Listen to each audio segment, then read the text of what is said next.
Ce week-end s'est achevée la première saison de la F1 Academy, une série 100% féminine de niveau Formule 4, et pour la première fois, elle couvrait en même temps que la Formule 1 et elle était diffusée. Jusque-là, on n'avait pas accès aux images, la FIA mettait un gros barrage, on pouvait seulement voir un résumé le lundi, que Canal+ d'ailleurs doublait à l'antenne. Alors qu'est-ce que c'est? Que penser de ce championnat? La première saison a-t-elle atteint ses objectifs? Quelle peut être la suite? Aujourd'hui, on fait un point sur ce sujet, dont on n'a jamais parlé sur la chaîne d'ailleurs, la F1 Academy, et qui mine de rien, assez complexe et délicat. On y va.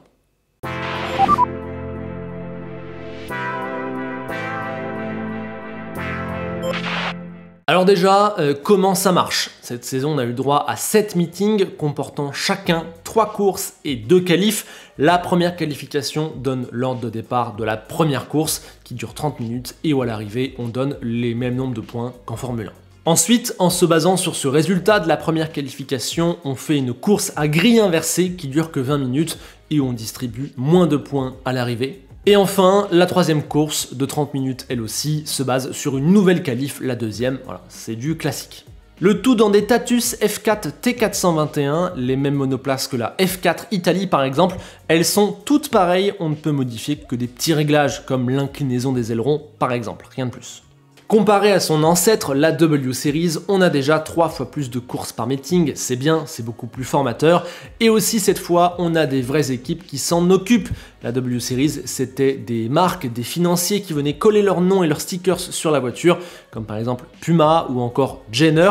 Désormais, on a un vrai truc sérieux puisque ce sont des équipes spécialisées dans les catégories juniors qui prennent 3 pilotes chacune, MP Motorsport, ART, Campos, Prema et Carlin, toutes présentes en F2 par exemple. C'est déjà beaucoup mieux en plus d'avoir un lien direct avec la F1 puisqu'elle est officiellement supportée par toutes les équipes de la Formule 1 et par même toute la grosse organisation. On a d'ailleurs vu ce week-end l'importance de courir les mêmes week-ends que la Formule 1 parce que du coup il y a plus de monde devant la télé, il y a plus de médias sur place, le paddock est là donc elles peuvent peut-être mieux discuter, les pilotes aussi s'y intéressent, c'est même je dirais un élément primordial que ça ait lieu en même temps que la F1. Donc pour conclure au niveau du financement et surtout de l'organisation avec Suzy Wolff notamment à la tête du programme, la F1 Academy est bien plus sérieuse et bien plus structurée que la W Series qu'on avait avant. Si les bases sont beaucoup plus solides, il y a évidemment quelques points communs, notamment la grille, puisque plus d'un tiers de la grille de cette saison a déjà couru en W Series, et même plus de la moitié a déjà fait au moins des tests, comme c'est le cas de la représentante française, Lola Lovinfos. Ce renouvellement assez relatif nous montre quand même la difficulté à faire émerger des talents féminins, il y a un peu une pénurie, et ça s'est vu ce week-end où dans les courses, pour une série où tout le monde a la même machine, eh bien on a quand même senti pas mal de différences de niveau. Le niveau justement, c'est la critique numéro 1 qui est formulée contre la F1 Academy et c'est vrai que quand on regarde de plus près, sur le papier, c'est un peu compliqué. Par exemple, la championne, l'Espagnole Marta Garcia, elle a gagné avec une bonne marge, elle a dominé la globalité de la saison. Mais avant, elle n'a jamais fait mieux que 9ème de F4 espagnol, 200 points derrière un Alexander Smolyar dont tout le monde se fiche, on n'a jamais parlé de lui comme un potentiel candidat à la F1, et près de 300 derrière Christian Lundgaard, qui à un moment donné était très coté, qui était plus jeune qu'elle à ce moment-là, et qui depuis a été balayé très loin de la Formule 1 sans que ça ne suscite trop d'émotions.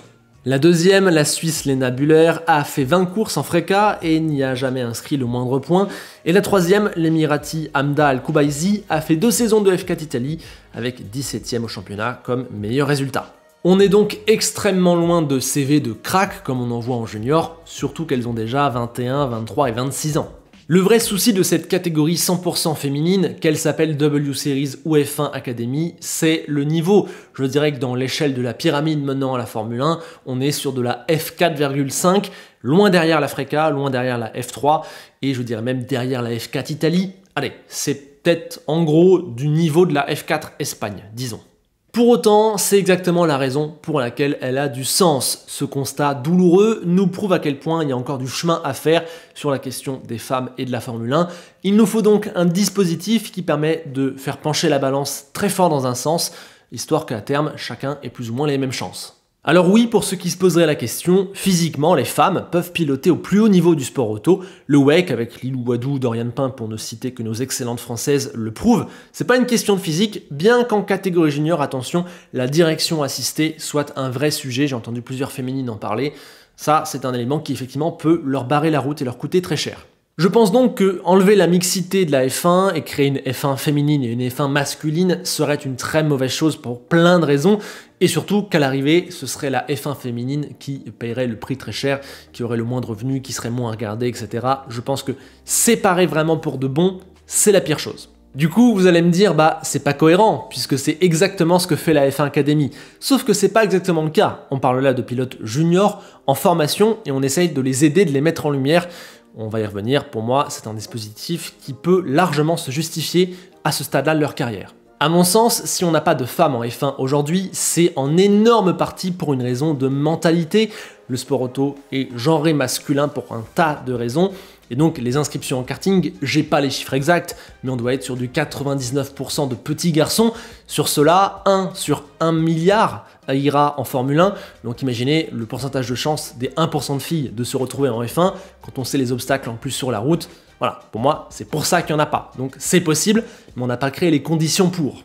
La F1 et le sport auto se sont clairement ouverts aux femmes récemment, clairement, largement dans tous les domaines, mais on est encore loin du compte. Une petite preuve, c'est que seulement 6% de mon audience, c'est des femmes, 94% de mecs.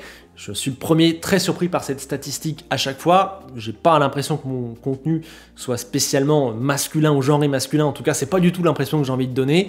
Mais voilà, le chiffre est là. Seulement 6% de femmes qui regardent. C'est incroyable. Là-dessus, la F1 Academy peut faire du bien. Ce week-end, on a vu des pilotes féminines conduire. C'est déjà un pas immense. Il faut faire tomber les clichés et permettre la formation petit à petit sur un travail de génération. Du coup, oui, on y revient, la F1 Academy est une sorte de discrimination positive. On vient donner de la lumière, des chances et du financement à des pilotes qui n'en méritent pas vraiment, vu leur CV, quand à côté il y a des dizaines de cracks qui rêveraient de cette situation. Mais il y a un tel écart, il y a un tel retard dans la mise en avant du sport auto féminin que je pense qu'on a besoin pour un certain temps de faire pencher artificiellement la balance dans l'autre sens pour qu'à terme ça se rééquilibre un petit peu. Donc le niveau de la saison 2023, on s'en fiche en fait, on serait totalement idiot de juger sur la première saison. Le but de la formule à mon sens, c'est que dans 5 ans, il y ait des cracks féminines de 18 ans qui soient vraiment impressionnantes parce qu'elles ont entendu parler de la série quand elles avaient 12-13 ans, etc., qui fassent des résultats dans la catégorie où on leur donne le plus de chance pour ensuite aller continuer de se former en F3, en F2 et donc peut-être espérer à terme sur un travail de nombreuses années qu'on ait des pilotes qui aient la chance de monter en F1. Je pense que c'est le gros travail qui est entrepris. On en est très loin, mais c'est normal, on débute. Alors, on vient de l'évoquer, si la F1 Academy est un tremplin niveau visibilité et formation, ce n'est pas encore tout à fait le cas niveau promotion. En effet, la logique serait qu'après un bon passage en F1 Academy, là où les meilleurs puissent avoir un siège en FRECA ou en Formule 3, sauf que ce n'est pas totalement le cas. Là, la championne Marta Garcia, elle n'a pas le droit de se représenter l'an prochain, mais on ne sait pas encore ce qu'elle fera. Elle va tenter d'avoir un siège en FRECA. Ça devrait être quasi automatique. Des indiscrétions venant notamment de notre ami Perceval Wolf pour l'excellent site Feeder Series dont le lien est en description, laissent entendre que des équipes de FRECA pourraient obtenir une 4e voiture si elles accueillent une pilote de F1 Academy, dont Marta Garcia. Cool, mais voyez quand même le retard, on est en train un petit peu de la placer au forceps, de promettre une 4e voiture bonus. Alors que dans la logique, il faudrait juste que la championne monte dans les catégories juniors d'au-dessus, ça paraîtrait logique. On en revient à Jamie Chadwick, le meilleur exemple là-dessus. Elle a gagné, parfois même avec une sacrée marge, les 3 saisons de W Series. Elle est pilote de développement Williams, et qu'est-ce que ça lui a permis d'obtenir ? Absolument rien, même pas un volant en Formule 3, et là maintenant, à 25 ans, elle est partie dans l'antichambre de l'IndyCar. Pour moi, on tient là une clé vraiment intéressante et surtout primordiale, cruciale pour l'avenir de la série. On a besoin que chaque année, à minima, une ou plusieurs filles de la F1 Academy montent en F3, en FRECA, et qu'on ait l'habitude de faire monter ces filles-là, qu'on ait l'habitude de les former comme ça, pour que ça devienne totalement naturel, et qu'à terme, on enclenche le cercle vertueux que la F1 Academy pourrait créer. En tout cas, on espère. Mais alors, pourquoi en fait c'est pas déjà le cas? J'ai un petit peu deux théories sur la question. La première, c'est la peur que la championne fasse un mauvais résultat dans la catégorie du dessus et que du coup ça décrédibilise un petit peu toute la série. La logique voudrait qu'on soit patient, qu'on laisse plusieurs générations de pilotes se former avant de juger, car on part de loin, mais dans les faits, si Marta Garcia va en FRECA et qu'elle termine avec un total de points très faible, ce qui a malheureusement plutôt toutes les chances d'être le cas, vu son CV jusqu'à présent, sans lui faire offense, loin de là, hein, c'est juste qu'on juge les juniors un peu tous pareil, et bien si ça se produit, l'opinion publique va être très critique, voire même va devenir quasiment impossible à renverser sur le sujet de la F1 Academy. C'est pas comme ça qu'on devrait penser, on devrait en mettre 3 ou 4 dès l'an prochain en FRECA, peu importe le résultat, c'est un long processus sur plusieurs générations de pilotes F1 Academy, ok clairement, mais dans les faits, si la championne se fait battre largement et pas bonne l'an prochain en FRECA, bah ouais malheureusement pour une question d'image, ça passera pas, or l'image c'est très important, surtout quand il y a de l'argent en jeu. Au passage d'ailleurs, évitons de faire porter tous les espoirs et toute la responsabilité sur une seule pilote. C'est la meilleure manière de la détruire et de détruire avec elle la série. Marta Garcia ou la prochaine championne ne pourront pas à elles seules régler la question des femmes et de la F1, c'est totalement utopiste, irréaliste de penser comme ça, il faut une réponse structurelle. Pour abonder dans le sens de la peur, le récent test de l'Aston Martin F1 par Jessica Hawkins me semble révélateur du chemin qu'il reste à parcourir, tant cela a suscité de critiques.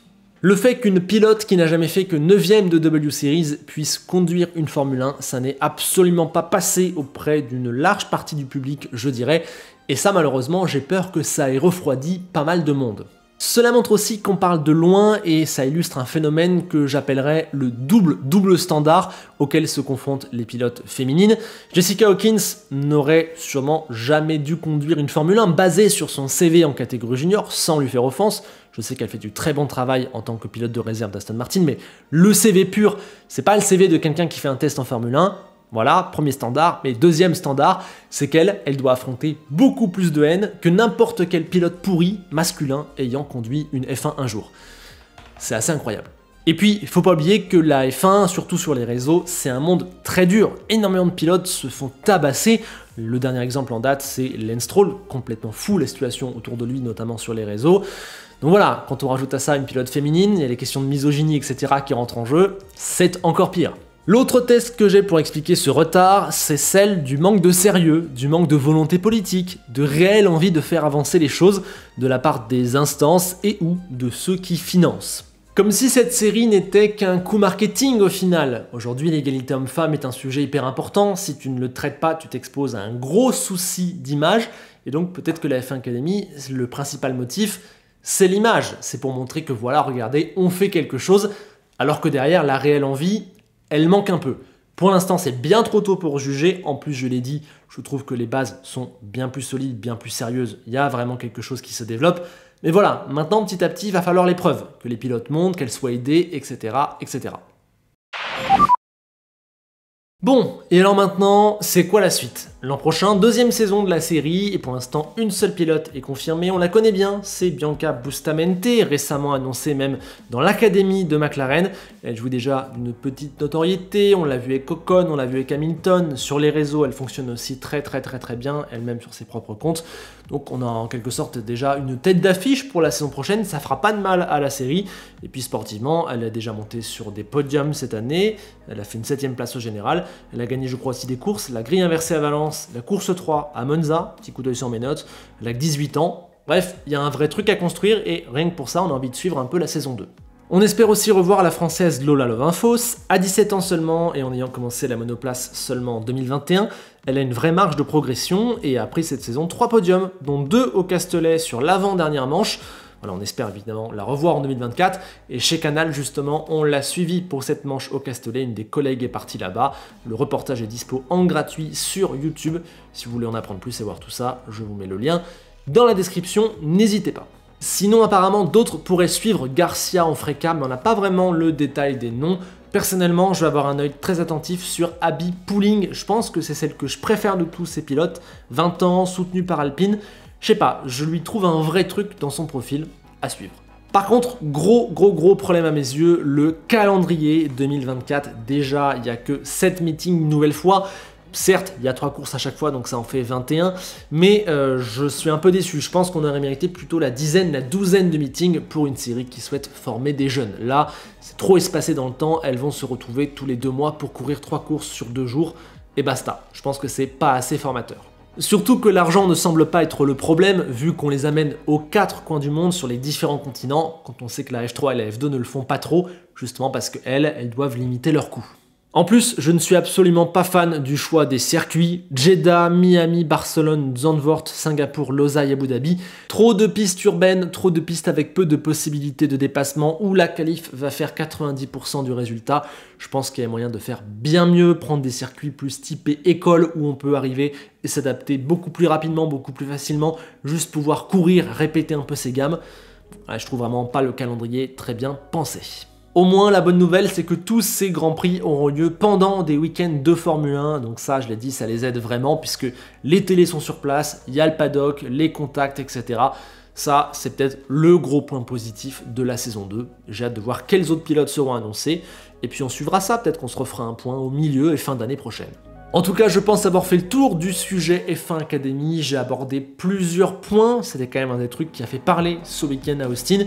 Je vous attends désormais, vous, en commentaire pour avoir vos avis, vos réactions, ce que vous en pensez, etc. etc. Vous pouvez également mettre un petit like et vous abonner. Ça m'aide, tout comme Suzy Wolf aide tous ces jeunes pilotes à se développer. Petit parallèle. Merci en tout cas de votre écoute et de votre soutien. Comme d'habitude, on se quitte avec Enzo Ferrari qui rappelle la seule féminine n'ayant jamais marqué des points en Formule 1. Léa Lombardi, Grand Prix d'Espagne 75, une 6ème place qui lui aura valu un demi-point puisque la course n'avait pas été à son terme. Beau souvenir. Et à bientôt.